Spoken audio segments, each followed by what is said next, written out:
ಫಸ್ಟಿಗೆ ಒಂದು 2 ಇಲ್ಲಾಂದರೆ 3 ಸ್ಪೂನ್ ತುಪ್ಪನ ಒಂದು ತಳ ದಪ್ಪ ಇರೋ ಪಾತ್ರೆಯಲ್ಲಿ ನಾನು ಹಾಕೋತಾ ಇದ್ದೀನಿ.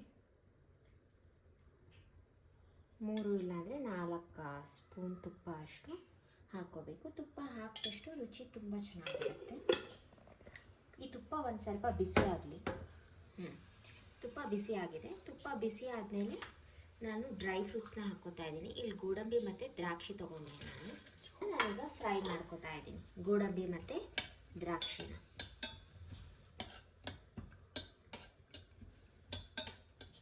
ನೀಟಾಗಿ ಫ್ರೈ ಮಾಡ್ಕೋಬೇಕು.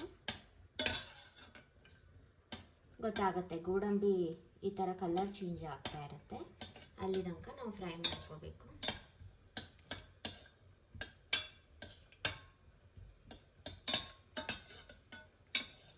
ಆಮೇಲೆ ದ್ರಾಕ್ಷಿನೂ ಅಷ್ಟೇ ನೋಡಿ, ಅದರ ಟೆಕ್ಸ್ಚರ್ ಚೇಂಜ್ ಆಗ್ತದೆ. ಇಲ್ಲಿ ದ್ರಾಕ್ಷಿದು ಕಾಣಿಸ್ತಾ ಇರ್ಬೋದು ಈ ಥರ.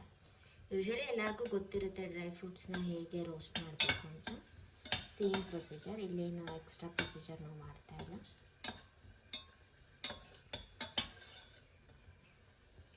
ಓಕೆ, ಈಗ ಇದು ಫ್ರೈ ಆಗಿದೆ. ಸೊ ನಾನೇನು ಮಾಡ್ತಾ ಇದ್ದೀನಿ, ಫ್ರೈ ಆಗಿರೋದನ್ನು ಒಂದು ಬೌಲ್ಗೆ ಟ್ರಾನ್ಸ್ಫರ್ ಮಾಡ್ಕೊತಾ ಇದ್ದೀನಿ.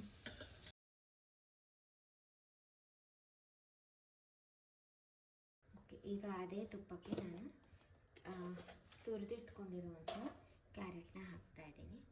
1 ಕಪ್ಪಷ್ಟು ಕ್ಯಾರೆಟ್ನ ಹಾಕಿ ನೀಟಾಗಿ ಡ್ರೈ ರೋಸ್ಟ್ ಮಾಡ್ಕೋಬೇಕು. ಒಂದು 5 ಮಿನಿಟ್ಸ್ ಅಷ್ಟು. ಅದು ಹಸಿ ವಾಸನೆ ಹೋಗುವಷ್ಟು ನಾವು ರೋಸ್ಟ್ ಮಾಡ್ಕೋಬೇಕು. ಅದಕ್ಕೆ ಒಂದು ಸ್ವಲ್ಪ ತುಪ್ಪನ ನಾವು ಜಾಸ್ತಿನೇ ಹಾಕ್ಕೋಬೇಕು. ತುಪ್ಪ ಹಾಕಿದಷ್ಟು ನಮಗೆ ಆ ತುಪ್ಪದ ಫ್ಲೇವರ್ ತುಂಬ ಚೆನ್ನಾಗಿರುತ್ತೆ. ನೀಟಾಗಿ ಹಸಿ ವಾಸನೆ ಹೋಗೋ ತನಕ ಒಂದು ಸ್ವಲ್ಪ ಫ್ರೈ ಮಾಡ್ಕೋಬೇಕಾಗುತ್ತೆ. ಈಗೊಂದು 5 ಮಿನಿಟ್ಸ್ ನಾನು ಫ್ರೈ ಮಾಡ್ಕೊಂಡಿದ್ದೀನಿ. ಓಕೆ, ಇಷ್ಟು ಸಾಕು. ಈಗ ನಾನು ನೆಕ್ಸ್ಟ್ ಇದಕ್ಕೆ ಹಾಲನ್ನ ಹಾಕ್ತಾಯಿದ್ದೀನಿ. ಹಾಲು 1:4 ರೇಷು ಹಾಲನ್ನ ಹಾಕಬೇಕಾಗುತ್ತೆ. ಓಕೆ, ಈಗ ಹಾಲು ಹಾಕಿದ್ದೀನಿ. ಇದನ್ನು ಒಂದು 20 ಮಿನಿಟ್ಸು ಕುದಿಯೋದಕ್ಕೆ ಬಿಟ್ಬಿಡಬೇಕು. 20 ಮಿನಿಟ್ಸ್ ಕುದ್ದಾದಮೇಲೆ ನಾನು ನೆಕ್ಸ್ಟ್ ಪ್ರೊಸೀಜರ್ ತೋರಿಸ್ಕೊಡ್ತೀನಿ. ಈಗ 20 ಮಿನಿಟ್ಸ್ ಆಗಿದೆ. ನಾನು ಇದಕ್ಕೆ ಶುಗರ್ನ ಬೆರೆಸ್ಕೊತಾ. ಈಗ ಇದು ಶುಗರು ಸಿರಪ್ ಬಿಡೋದಂಕನೂ ನಾವು ಇದನ್ನು ಬಾಯ್ಲ್ ಮಾಡಬೇಕಾಗತ್ತೆ. ತಿರ್ಗಾ ಒಂದು 5 to 10 ಮಿನಿಟ್ಸ್ ತಿರ್ಗಾ ಹಾಗೆ ಬಿಡಬೇಕಾಗತ್ತೆ. ಆಮೇಲೆ ಇಲ್ಲಿರುವಂಥ ನೀರು ಹಾಲೇನಿದೆ ಅದೆಲ್ಲನೂ ಹೀರ್ಕೋಬೇಕು, ಅದೆಲ್ಲನೂ ಡ್ರೈ ಆಗಬೇಕು ಬೇಸಿಕಲಿ. ಅಲ್ಲಿ ತನಕ ನಾವು ಇನ್ನೊಂದು ಸ್ವಲ್ಪ ಬಾಯ್ಲ್ ಮಾಡೋಣ. ನೋಡಿ, ಹಾಕಿರೋ ಹಾಲು ಆಲ್ಮೋಸ್ಟ್ ಹಿಂಗಿದೆ. ಸೊ ಈಗ ನಾನು ಡ್ರೈ ಫ್ರೂಟ್ಸ್ನ ಆ್ಯಡ್ ಮಾಡ್ತಾ ಇದ್ದೀನಿ. ಫಸ್ಟೇ ರೋಸ್ಟ್ ಮಾಡಿ ಇಟ್ಕೊಂಡಿರುವಂಥ ಕ್ಯಾಶ್ಯೂಸ್ ಮತ್ತು ದ್ರಾಕ್ಷಿ ಇದನ್ನು ಆ್ಯಡ್ ಮಾಡ್ತಾ ಇದ್ದೀನಿ. ಆಮೇಲೆ ಇದ್ರ ಜೊತೆಗೆ ನಾನು ಏಲಕ್ಕಿ ಪೌಡರ್ನ ಕೂಡ ಆ್ಯಡ್ ಮಾಡ್ತಾ ಇದ್ದೀನಿ. ನಾನು ಇದರಲ್ಲಿ ಕುಟ್ಟಿಟ್ಕೊಂಡಿದ್ದೀನಿ.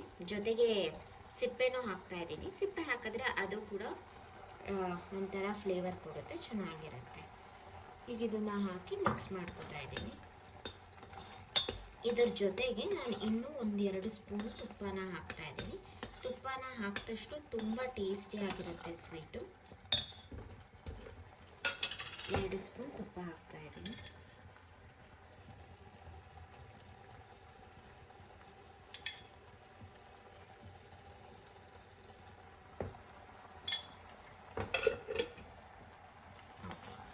ಇದಕ್ಕೆ ನಾನು ನೀಟಾಗಿ ಮಿಕ್ಸ್ ಕೊಡ್ತಿದ್ದೀನಿ.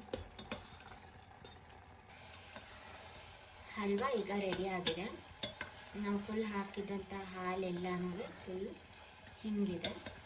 ಸೊ ಈಗ ಹಲ್ವಾ, ಕ್ಯಾರೆಟ್ ಹಲ್ವಾ ಸವಿಯಲು ಸಿದ್ಧ ಆಗಿದೆ. ಈಗ ನಾನೊಂದು ಸರ್ವಿಂಗ್ ಬೌಲ್ಗೆ ಸರ್ವ್ ಮಾಡ್ತಾ ಇದ್ದೀನಿ. ನಾನು ಈ ಕಪ್ಗೆ ಹಾಕ್ತಾ ಇದ್ದೀನಿ. ಬಿಸಿ ಬಿಸಿಯಾದಂತಹ ಕ್ಯಾರೆಟ್ ಹಲ್ವಾ ರೆಡಿ ಆಗಿದೆ. ಸೊ ಇದು ಗಾರ್ನಿಷಿಂಗ್ಗೆ ನಾನು ಪಿಸ್ತಾಶಿಯೋನ ಹಾಕ್ತಾ ಇದ್ದೀನಿ. ನಿಮ್ಮ ಟೇಸ್ಟಿಗೆ ತಕ್ಕಂತೆ ಎಷ್ಟು ಬೇಕೋ ಅಷ್ಟು ಹಾಕ್ಕೋಬೋದು. ಕ್ಯಾರೆಟ್ ಹಲ್ವಾ ರೆಡಿಯಾಗಿದೆ.